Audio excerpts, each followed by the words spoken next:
Dr. Elouise and I were just chatting about our upcoming road shows. I feel like October is insane travel time for both of us, and just about everybody I know that's working in procurement or IT, I feel like has some event or conference coming up. Dr. Elouise, before we dive into the topic, let's quickly just let our listeners know where we're actually going to be, what we're going to, and why. So, what's on your docket or your travel schedule for October? Well, certainly, first and foremost is DPW, and I'm very excited about that, of course. And I'll be doing the two of the side events on day zero, and then certainly attending the 2 days proper. The following week, I have a client workshop that'll get announced, and it will be public, but I don't want to tease it before it gets released. And then in November, I'm going to Brazil to do some book launch related events from my last book, and then going to the UK for a Carney sponsored CPO roundtable. So a lot of international Yeah. travel over the next couple of weeks. I feel like you need a Airbnb or something overseas with all of your. No, I need the private plane. So I am going to Nashville the very first week of October to attend a conference called JAMF. And JAMF is a software that Mac users use. My first time attending, now that I'm in the IT world, we have a major sponsorship.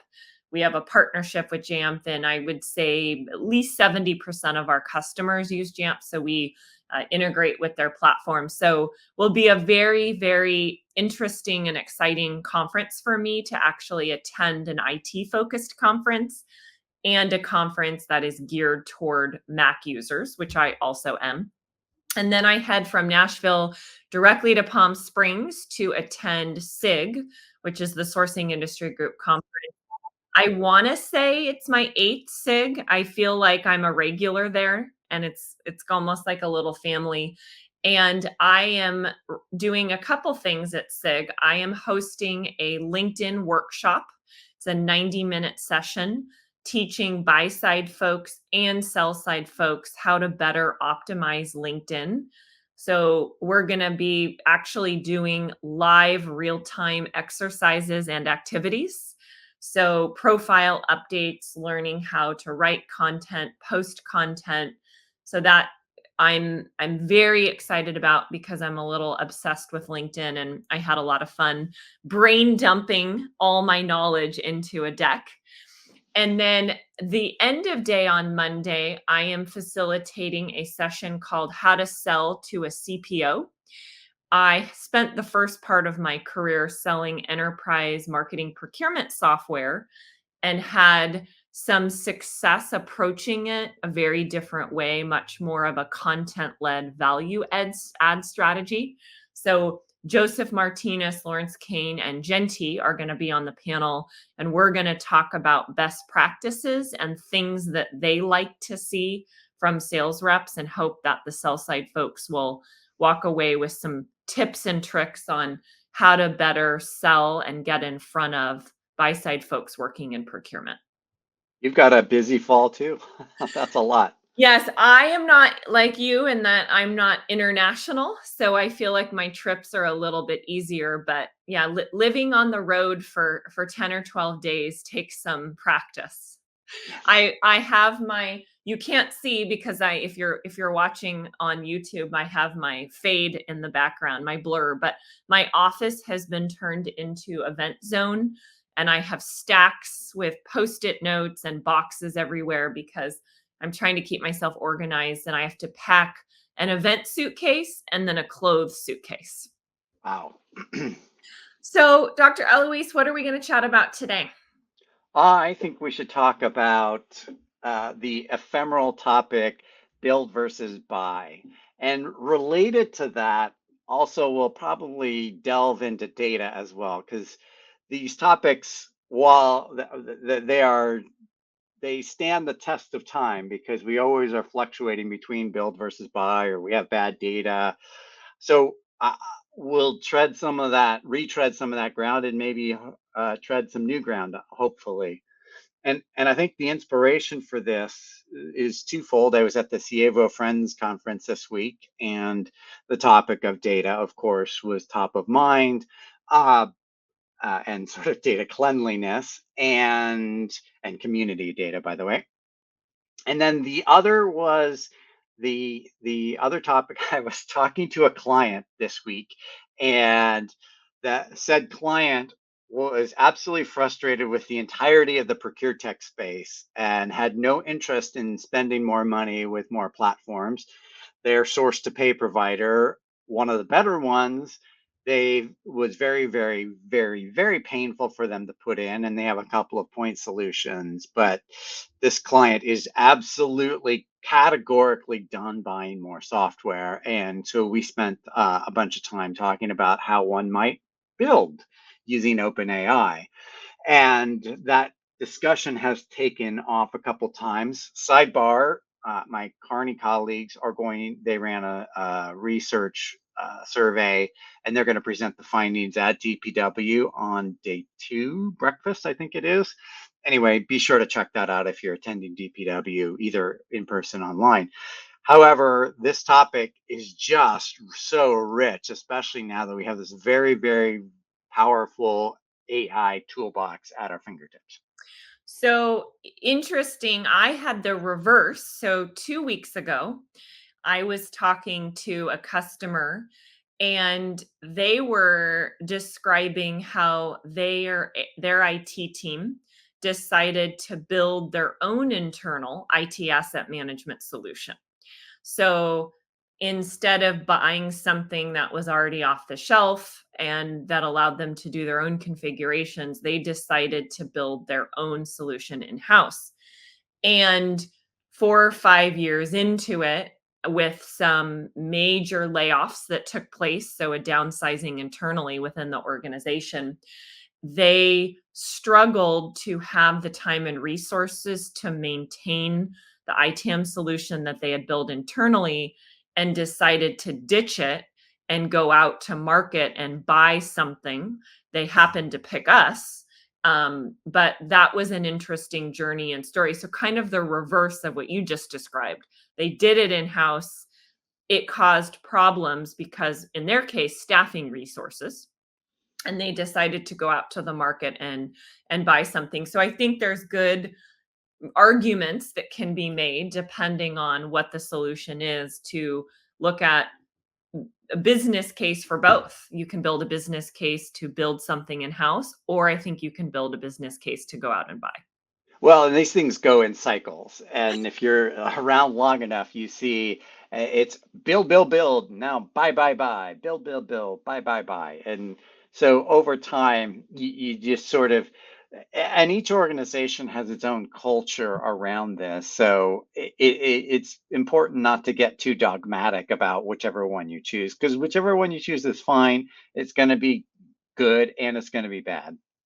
Yeah, and I think for me, one of the things that I think about is how much expertise is needed on a specific topic. Are you looking at a more general, broad solution? Or are you looking for something that's very, very niche and that's very, very, let's say, category specific, or it requires extensive specific knowledge?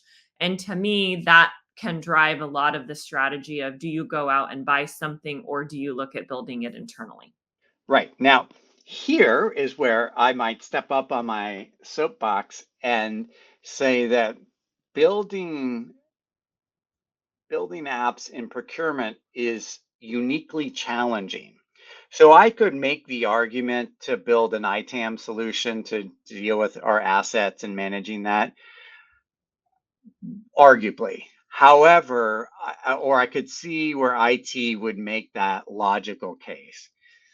However, when they take that logic to procurement and they say, "Oh, well, we can build that. We can do supplier master data management. Oh, we can do your dashboards." What they are doing is, here I go trashing IT again. But what they're doing is they're taking IT methodologies and applying it to procurement, and it doesn't work. And it doesn't work because in supplier master data management, well, it doesn't work for two reasons. On the data management side, supplier data relies on suppliers to provide most of that information and to keep it up to date.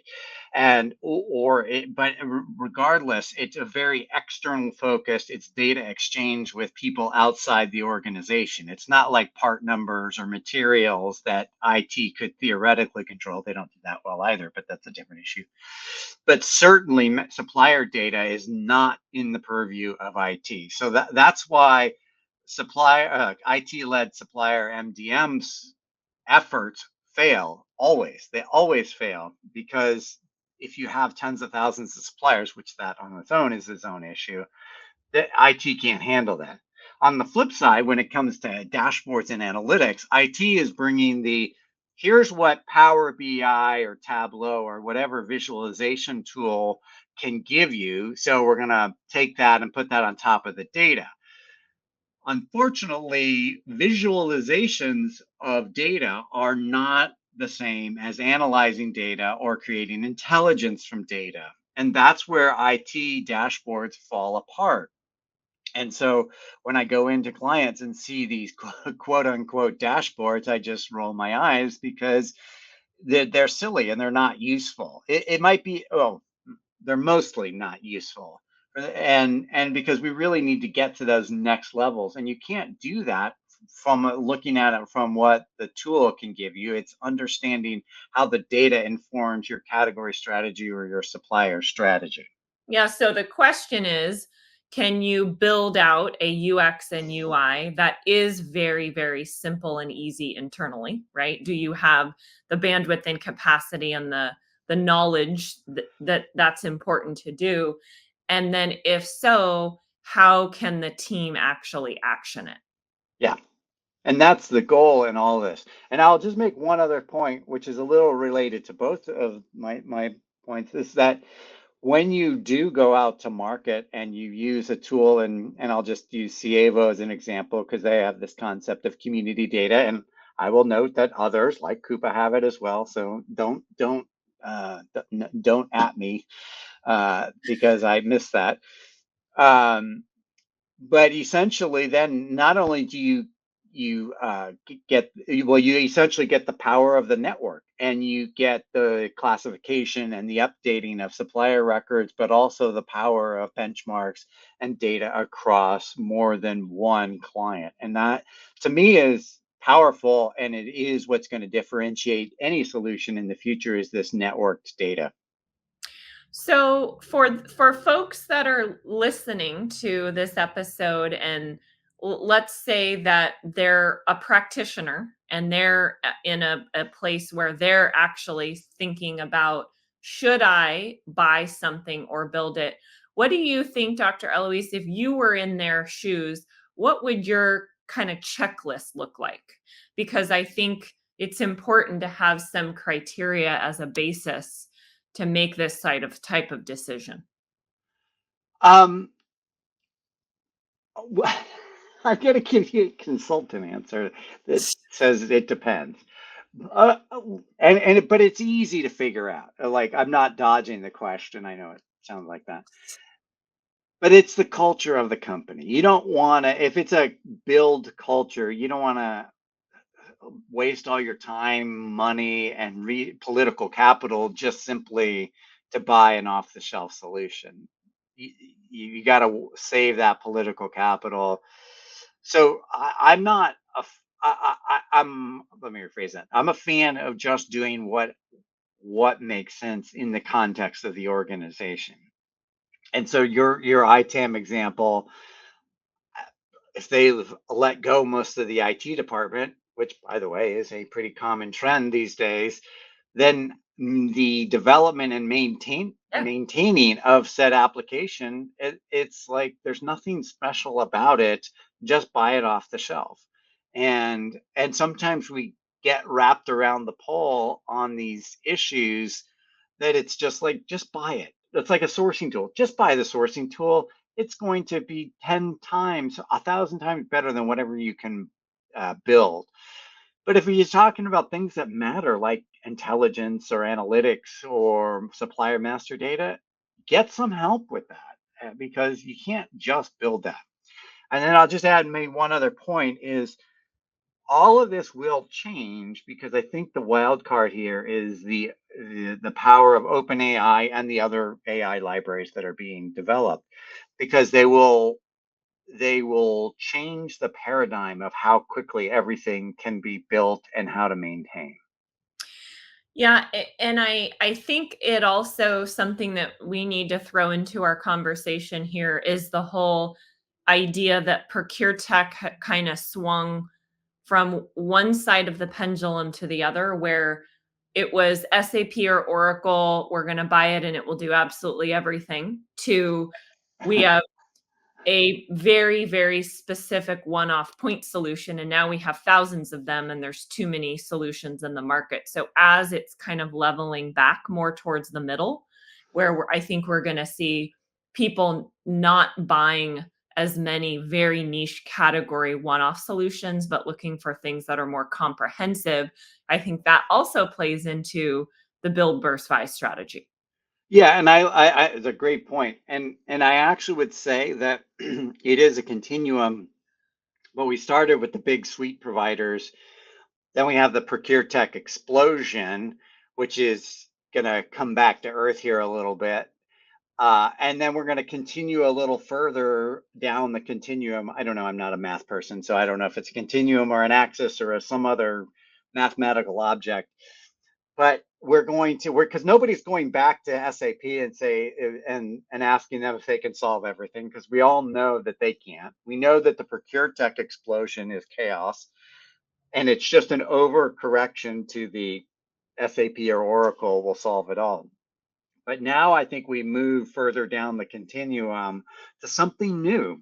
And some of that is some legacy platform, some procure tech, whatever. And I think increasingly we see the build part of this. And you made a great point about budgets. Like, but people are not wanting to spend a lot of money on procurement, which, by the way, is going to help drive, or it's going to drive the procure tech implosion that's coming.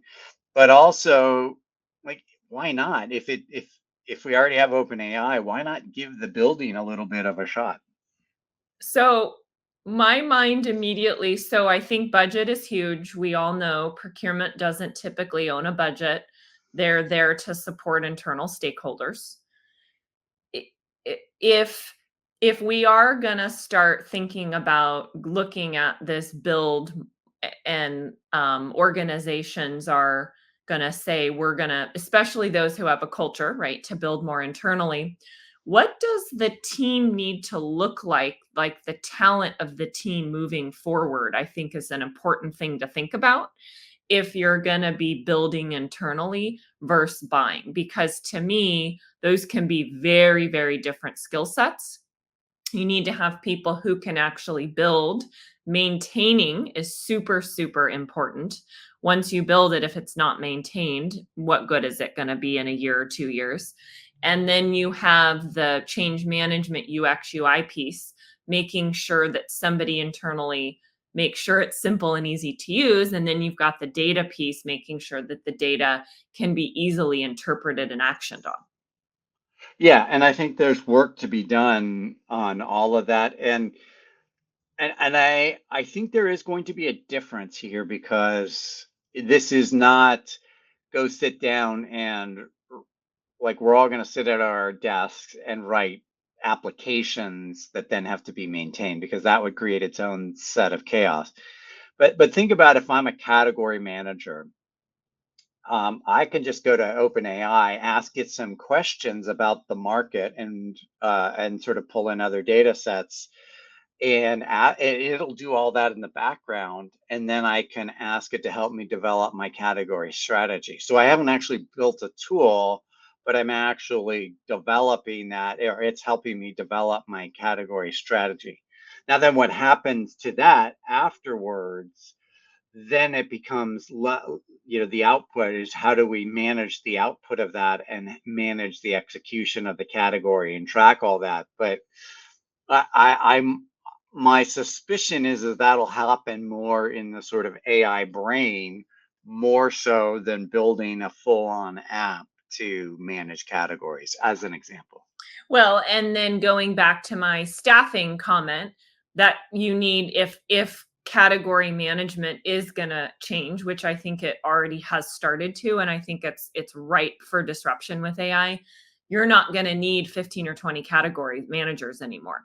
You No, no. one or two, your strongest category managers, they build out their process and the data in AI. They quickly have access to the information, and then they can just action and make decisions. So all that back end kind of manual work is just done using AI. Right. And we've already started to see that path. Now, that doesn't mean that some companies will want to buy a solution like Certuo or Akira Labs, and some companies will be like, yeah, we'll just build that. We'll just build that and uh, augment it with more quote unquote AI. So if I'm listening to our show now and I'm a Procure Tech founder, I may be freaking out a little bit because I'm thinking, well, uh-oh, am I in a space, or is my solution something that is going to move into this build world? What should Procure Tech founders be doing or thinking about to stay relevant in a buy model? Well, they're already confronting this, and much of what I'm talking about is sort of in hearing back. Because what's going to happen is you have a big mass of procure tech.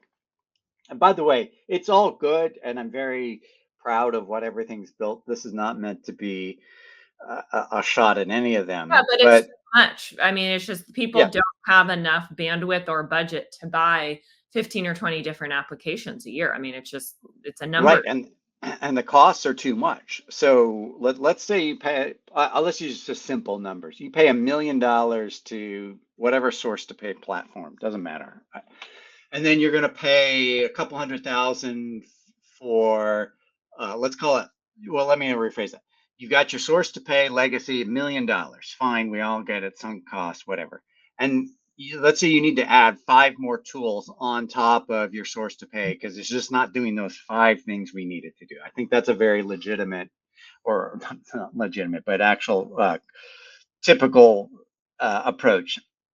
Well, you can't be spending 250 or 500 per one each one of those because you're going to quickly outpace what your source to pay is paying. So, like, the procure tech is pricing itself out of the market, or what the market will bear. And so on one hand, if you're a procure tech founder, like, this pricing thing is out of whack. And of course, I know why it's out of whack, because of all the investments and everybody wants to drive revenue. But also, if you look at it from the buy side, like, folks don't got that much money, and you can't be five add-on tools can't be more than what you're paying for the source to pay. Again, I'm using rough numbers. However, the other thing that's happening is you have a couple of procure tech players that are moving from solution to platform, and that's going to be the play, because when you move to the platform, then you're going to start competing with displacing Yeah. the source to pay platform. And as that happens, it's sort of in progress. Then you can start to pull some of that, whatever, $1 million a year in ARR, or recurring revenue. So So w- I'm trying to think about if I have a good example. I may have to share one in a future episode.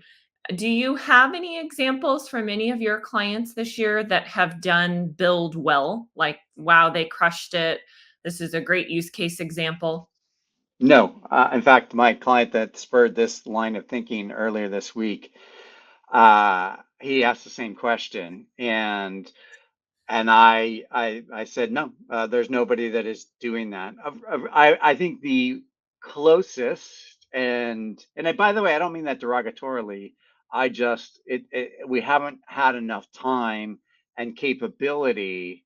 and by capability, I mean the open AI and et cetera, to really evolve this. However, I think if we check back in 18 months or 2 years, then we will. I think the only exception is what I identified at Vodafone Procurement Company.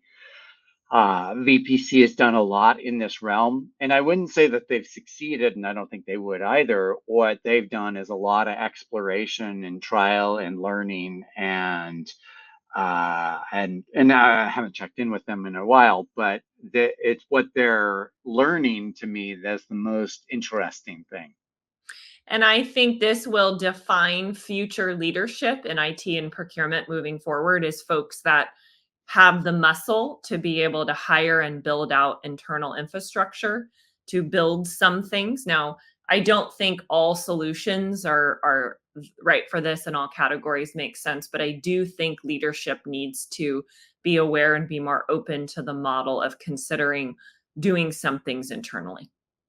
No doubt in my mind about that. And I'll even go further because when we when I talk about bad data and messy data, I say that's a leadership problem. And we are at the last vestiges of leaders, I'll say CPOs, but it's true for other functions as well, where leaders can say, well, we have bad data and legacy bad data and blah blah blah, excuse. We are so past that time that if somebody says they have bad data, that is simply a leadership failure. And so, because there's no excuse to have bad data in this day and age, we are a data driven global society. I use like data is everywhere. So to not effectively manage it, much less use it, is truly a business leadership failure. So, one of my favorite CIOs, I'm building out a marketing advisory board of CIOs, and someone that I talk to a fair amount now who's had a lot of experience in my space, which is IT asset management or ITAM. He always hit one of his favorite quotes to use is, "You can't manage what you can't see." Yeah. And he says it's my job as a CIO or as an IT leader to give my team the resources they need to be able to see everything. So we have the right processes in place to manage risk, manage audit, manage security, and then take appropriate action. But he will say that is his job as the leader. Yeah. That couldn't have said it better. So dirty data. I know that that was something we talked about as well, and kind of bringing into this conversation. Anything top of mind? I mean, we all know dirty data is a huge problem. I also agree it's a leadership problem. Companies have to focus on having accurate data. It's just the future. It's where we're at. I mean, you can't run a successful business on a hope and prayer and we're hoping this data's right, so we're making this action. I mean, it's just not a viable solution anymore. So anything top of mind for you or that's come up recently around the whole data conversation? Well, I'll make one follow-up point to what you were just saying is the one area in procurement that we continue to struggle with is rebates. And rebates are a revenue vehicle. And the number of companies, big, large enterprises that I work with, that just they have to ask the supplier how much they are owed, which just boggles my mind. And so building on this leadership failure. So wait, I'm shocked by this statement. Why are team organizations not tracking? I mean, isn't this also a finance and accounting function? Yeah, but like you have these massive companies with massive sort of contracts, complicated contracts, and folks that are not really looking at this as close as they can. And so oftentimes they'll just ask the supplier, how much do you owe us? I mean, It's isn't this like you want to talk about hitting your cost savings goals for the year? I mean, this just seems like obvious low-hanging fruit. Totally. And oftentimes, we as Carney have come in and generated a lot of value just by closing loopholes in the uh, you know, uh, what's the word I'm looking for? Anyway, just going and cleaning these up and getting these rebates sorted out and this it's so simple, but it's also mind-boggling because these oftentimes rebates are hard to track. I'm not saying it's easy, but you'd think that would be job one after cost savings. Well, I would also argue, I mean, rebates are company-wide. Sure. It's there's spend under management that procurement's not touching most likely, and it's HR, it's marketing, it's IT. I mean, it's a company-wide initiative that needs to be put in place. Yeah. So, but again, fundamentally, that's a leadership issue. So that's one hand, but on the or that's one part, but the other part is okay. So we keep saying that it's a leadership failure. Part of the reason, and that there's no excuses, part of the reasons I say that at least is because you have all these boutique firms like Susan, the classification guru, that can come in and just clean your data like straight away. I won't put words in Susan's mouth, but with the wave of a magic wand, you can get that data cleaned up for not a lot of money, time, etc. I mean, export your data and send it. What? That's 2 minutes? Right, exactly. And that's on one hand, or you can go, we have now these AI tools that can just do it. That can, and I you can go to OpenAI and use data classification. And the thing here to take away there, which makes it, is that you don't program it with rules. You just teach it. And I have this example in one of my videos where I ask it to categorize my spend data, my credit card data. And at first, it doesn't know that coffee is under the restaurants or food or however it's categorized. But then I tell it once, and then it knows, and then it never because it's learned. So that like that's another avenue. Or you can go to any of the procure tech companies that do spend and stick your data in, and it'll get classified almost instantaneously. Like there are no excuses, and it's true for supplier data, even material master data. So that's when I say that there's no excuse. That's what I mean because we have all these affordable options at our fingertips. Mhm. Yeah, I know we had Susan on the show. She was our first, I guess, and only special guest episode so far. And Although we have another one coming up that we're recording this week.